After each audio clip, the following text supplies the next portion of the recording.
സംഘാടകർക്കുള്ള ജ്ഞാനം. ജ്ഞാനത്തിന് സംഘടനാ ശേഷിയുണ്ട്. ജ്ഞാനത്തിനു മാത്രമേ സംഘടിപ്പിക്കാനാവുകയുള്ളൂ. എത്രത്തോളം അഗാധമാണോ നിങ്ങളുടെ ജ്ഞാനം, അത്രത്തോളം നന്നായി നിങ്ങൾക്ക് സംഘടിപ്പിക്കാൻ പറ്റും. നിങ്ങളുടെ സംഘടനയെ താഴ്ത്തി കാണരുത്. സ്വന്തം സംഘടനയെ താഴ്ത്തി കാണുകയാണെങ്കിൽ അതിനെ വളർത്താൻ നിങ്ങൾക്ക് കഴിയുകയില്ല. നിങ്ങളുടെ ഉദ്ദേശ്യങ്ങളെ ന്യായീകരിക്കൂ, പ്രവൃത്തികളെയല്ല. പലപ്പോഴും ആളുകൾ സ്വന്തം പ്രവൃത്തികളെ ന്യായീകരിക്കുകയും ഉദ്ദേശ്യങ്ങളിലേക്ക് ശ്രദ്ധ കൊടുക്കാതിരിക്കുകയും ചെയ്യുന്നു. എന്നിട്ട് അവർക്ക് കുറ്റബോധവും ദൗർബല്യവും അനുഭവപ്പെടുന്നു. കുറ്റബോധം തോന്നേണ്ട കാര്യമില്ല. ശരിയായ കാര്യം ചെയ്യാനുള്ള നിങ്ങളുടെ ഉദ്ദേശ്യത്തെ ന്യായീകരിക്കണം. സംഘശക്തി.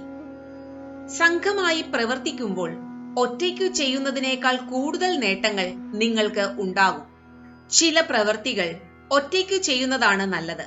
എന്നാൽ മറ്റു ചില പ്രവൃത്തികൾ സംഘമായി ചെയ്യുന്നതാണ് മികച്ചത്. ഒറ്റയ്ക്ക് നടക്കുന്നതിന്റെയും സംഘമായി പ്രവർത്തിക്കുന്നതിന്റെയും ഇടയിൽ ഒരു സന്തുലനം കണ്ടെത്തൂ. രണ്ടായാലും ഒറ്റയ്ക്കായാലും ഒപ്പമാണെങ്കിലും നിങ്ങൾ തടസ്സങ്ങളെ നേരിടും. നിങ്ങളുടെ സ്വന്തം വളർച്ചയ്ക്ക് രണ്ടും ആവശ്യമാണ്. രണ്ടിനും അതിൻ്റെതായ നന്മ തിന്മകൾ ഉണ്ട്.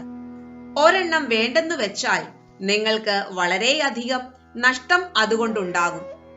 രണ്ടിനോടും വെറുപ്പുണ്ടാകുന്നതല്ല നൈപുണ്യം, ലക്ഷ്യത്തിലേക്ക് കേന്ദ്രീകരിക്കുന്നതാണ്.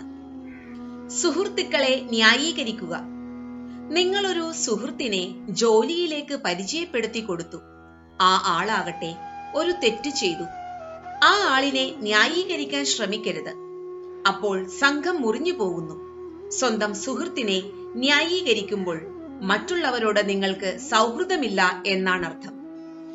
ആരുടെയെങ്കിലും തെറ്റുകൾ ന്യായീകരിക്കുക വഴി സംഘശക്തിയോട് നിങ്ങൾ ന്യായമല്ല ചെയ്യുന്നത്. അത് ഒരു വ്യക്തിയെ കൂടുതൽ പഠിക്കുന്നതിൽ നിന്ന് പിന്തിരിക്കുന്നു. ഒരു സംഘടനയിൽ മൃദുലമായ ഹൃദയവും കരുണയും സംഘം ചേർന്നുള്ള പ്രവർത്തനത്തിനും സംഘടനയ്ക്ക് തന്നെയും ദോഷം ഉണ്ടാക്കിയേക്കാം. പേടിപ്പെടുത്തുന്നതിലൂടെയോ യുക്തി പറയുന്നതിലൂടെയോ തെറ്റ് ന്യായീകരിക്കരുത്.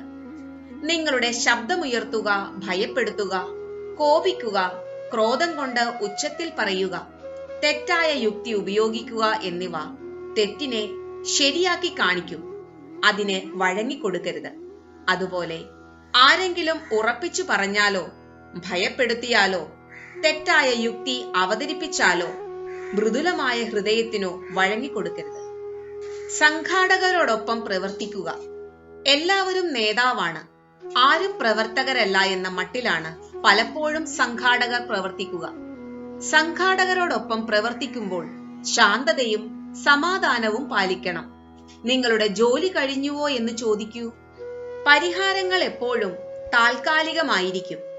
ഒരു സ്ഥാപനം എത്രത്തോളം പ്രവർത്തനോന്മുഖമാകുന്നുവോ അത്രത്തോളം തന്നെ പരിഹാരങ്ങളും താൽക്കാലികമായിരിക്കും. രാവിലെ 9 മണി മുതൽ വൈകിട്ട് 5 മണി വരെയുള്ളതും ഒരു വർഷക്കാലത്തേക്ക് കൃത്യമായ ജോലി നിർദ്ദേശിക്കപ്പെട്ടതുമായ കമ്പനി ജോലിയല്ല അത്. സംഘാടകരോടൊപ്പം സൃഷ്ടിപരത കൂടുതൽ ശക്തമാണ്.